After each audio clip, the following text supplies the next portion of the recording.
दिसतोय मग आता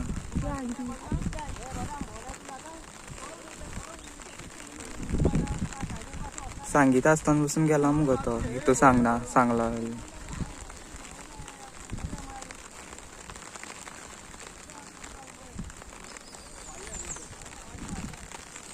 सॉरी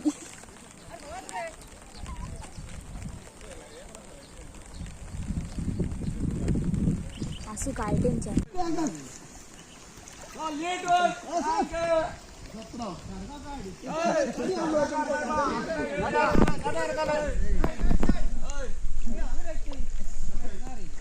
वाकडे होता